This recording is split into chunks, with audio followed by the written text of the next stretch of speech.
ധ്യാൻ ചേട്ടന്റെ കഴിഞ്ഞ ദിവസത്തെ ഒരു റീല് കണ്ടായിരുന്നു. അതില് ധ്യാൻ ചേട്ടനെ പടക്കം സ്റ്റാർ എന്നാണ് വിശേഷിപ്പിക്കുന്നത്. അല്ല, ആ റീലിന്റെ കൺസെപ്റ്റ് അതാണ്, ഒരു പടക്കം തോളിലിട്ടുകൊണ്ട് വരുന്നത്. എന്താ നിന്റെ വിഷമം? അപ്പൊ ഒരു പടത്തിനെ ശരിക്കും ഡീമോട്ടിവേറ്റ് ചെയ്യല്ലേ ചെയ്യുന്നത്? അതാ നിന്റെ വിഷമം?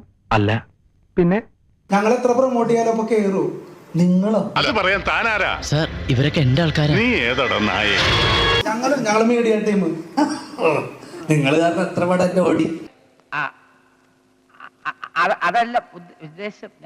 ചേട്ടന്റെ കമന്റ്സിൽ വരുന്നത് കള്ളപ്പണം വെളുപ്പിക്കൽ സ്റ്റാർ എന്നൊക്കെയാ.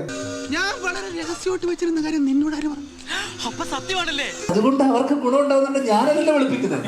മല്ലയ്യ അത്ര നല്ല ദുഷ്ടനല്ല. അതിന് പടക്കം ഇട്ടുണ്ടാണോ നാളെ എന്റെ ഒരു ഗുണ്ട് വരുന്നുണ്ടെന്നുള്ള രീതിയിൽ.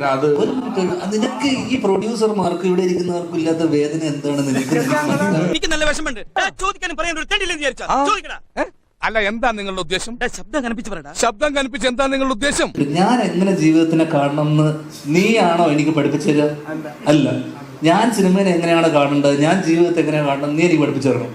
ഇതെന്ത് ന്യായം, ഇതെന്ത് നീതി, യൂട്യൂബില് താഴെ ഇടുന്ന കമന്റ് വെച്ചിട്ടാണോ നീ പറയാ കള്ളപ്പണം പഠിപ്പിക്കുന്ന കാര്യം? നിനക്ക് എന്ത് അടിസ്ഥാനം അതിന് പറയാൻ? എന്ത് പ്രൂഫ് ഉണ്ട്? എന്ത് പ്രൂഫ് ഉണ്ട് നീ പറയുന്നതിന്? അത് ഉത്തരം പറ. അത് നീ താഴെ യൂട്യൂബിൽ കമന്റ് ഇടുന്ന ആൾക്കാരാണ് പറഞ്ഞിട്ടല്ലേ? നിനക്ക് എന്താണെന്ന് അറിയാമോ ഇതിനെ കുറിച്ച്, സിനിമയെ കുറിച്ച്? എടാ, എന്തുകൊണ്ടാണ് എനിക്ക് ഇത്ര സിനിമ എന്നറിയാമോ?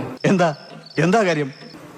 ആൾക്കാരെ വെറുപ്പിക്കാതിരിക്കുക, വെറുപ്പിക്കുന്ന ചോദ്യങ്ങൾ ചോദിക്കുക.